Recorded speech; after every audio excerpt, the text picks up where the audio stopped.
বন্ধুরা, আশা করি সকলে ভালো আছো। তো আমিও খুব ভালো আছি। আজ আমি আপনাদের সামনে সুন্দর একটি ভিডিও নিয়ে এসেছি। এই ভিডিওর মাধ্যমে আমি আপনাদেরকে অনেক আনন্দ দান করার চেষ্টা করব।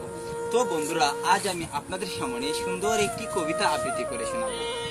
আমি আমার নিজের লেখা 100-র অধিক কবিতার মধ্যে এখন আমি আপনাদের সামনে যে কবিতাটি আবৃত্তি করে শোনাবো, এই কবিতাটির নামই হচ্ছে জীবন আমার।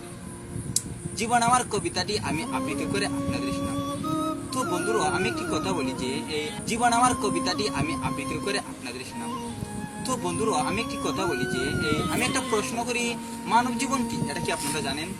আমরা সকলেই মানুষ, আমাদের জীবন, আর আমরা এটাকে বলি মানব জীবন।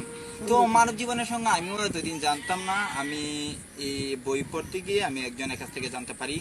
কবি বানারস বলেছেন, মানব জীবন হচ্ছে সুখ দুঃখ দিয়ে গাঁথা একটি বিচিত্রমালা। কবি বানারস বলেছেন কি, সুখ দুঃখ দিয়ে গাঁথা একটি বিচিত্রমালা। তো এই বানারসের কাছ থেকে, সংজ্ঞা থেকে আমি মানব জীবনের সংজ্ঞাটি জানতে পারি। তো এখন আমি আপনাদের সামনে জীবন আমার কবিতাটি আবৃত্তি করে শোনাবো। জীবন আমার।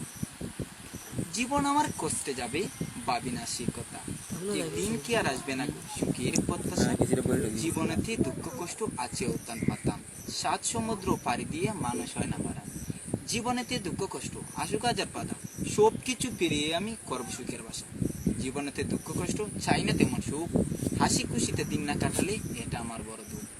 জীবন আমার যেমন তেমন চলছে সুন্দর কাহিনী, যার তোরে আছি দুনিয়ায় সে হলো আমার মা জননী। জীবন আমার যেমন তেমন চাই না তেমন সুখ,